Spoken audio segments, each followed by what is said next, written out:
নমস্কাৰ সকলোকে স্বাগতম জনাইছোঁ আজি নতুন এটি ভিডিঅ'লৈ। আশা কৰোঁ আপোনালোক সকলো ভালে কুশলে আছে। বাইকখনত তেল নাছিল, সেইকাৰণে অলপ তেল চেল ভৰাই ল'লোঁ। ধনজিত আৰু মই গৈ আছোঁ আজি এডোখৰ ঠাইলৈ, তো ভিডিঅ'টো আপোনালোকে শেষলৈ চাই থাকিব বুলি আশা কৰিলোঁ।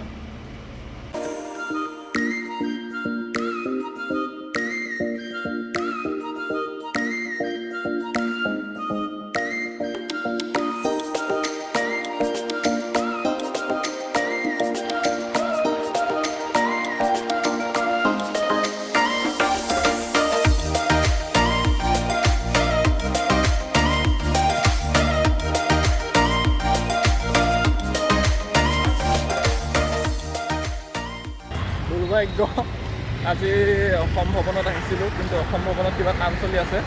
এইটো কৈছে বহুত দিনৰ পৰা বন্ধ হৈ আছে। এতিয়া আমি গৈ আছোঁ অসম হাউচলৈকে।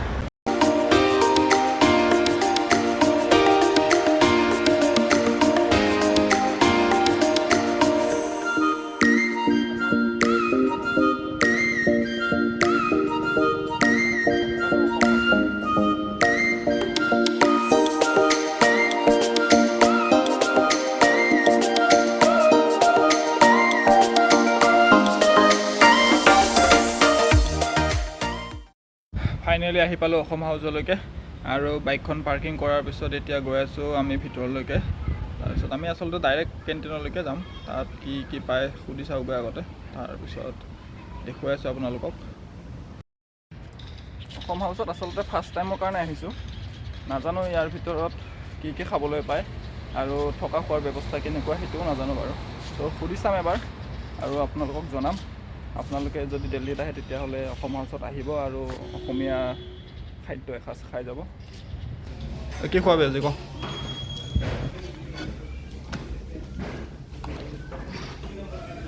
অৰ্ডাৰটো দি দিলোঁ, কি কি খাম। 20 মিনিটমান লাগিব কৈছে বনাওঁতে, সেইকাৰণে অলপ বাহিৰৰ পিনে ওলাই আহিলোঁ। তো বাহিৰৰ পিনে চাওক কেনেকুৱা লাগিছে। আৰু আপোনালোকে চাওক অসম হাউচৰ ৱালবিলাকত ধুনীয়াকৈ শৰাই বনাই থৈ দিয়া আছে চব পিনে। এইটো আছে আপোনাৰ চাণক্যপুৰী পুলিচ ষ্টেচনৰ পিছপিনে। যদি সন্মুখৰ ফালৰ পৰা আহে তেতিয়াহ'লে আপোনালোকে পাব কৌটিল্য মাৰ্গত পাব এইটো।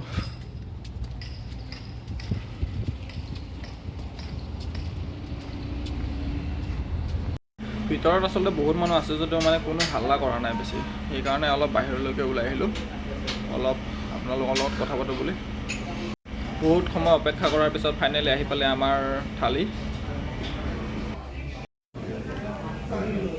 এইটো কি হয়? আচ্ছা, এইটো হাঁহৰ মাংস আৰু এইটো গাহৰি আৰু ঔটেঙা। বহুত ভোক লাগিছে আচলতে, আগতে খাই লওঁ, তাৰপিছত আপোনালোকৰ লগত আকৌ কথা পাতি আছোঁ।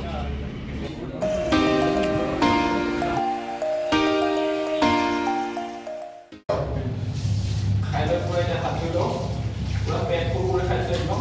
আৰু এতিয়া সুধি চাব পাৰি উপায় নে নাপায় থাকিবৰ কাৰণে। অসমৰে দাদা এজনে বিলখন আনি দিলে, পইচাটো এতিয়া দিওঁ আৰু লাহেকৈ যাওঁ, চাওঁ কিমান টকা হৈছে।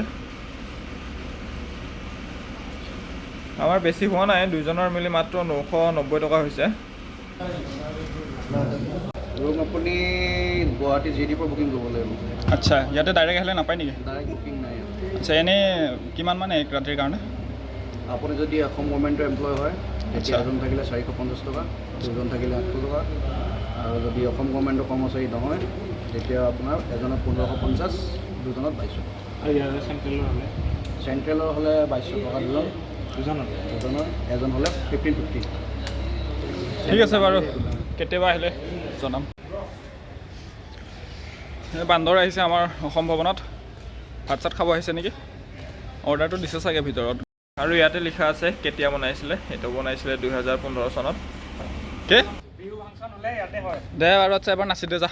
বহাগ বিহু বা মাঘ বিহু উদযাপন কৰিলে ইয়াতে কৰে।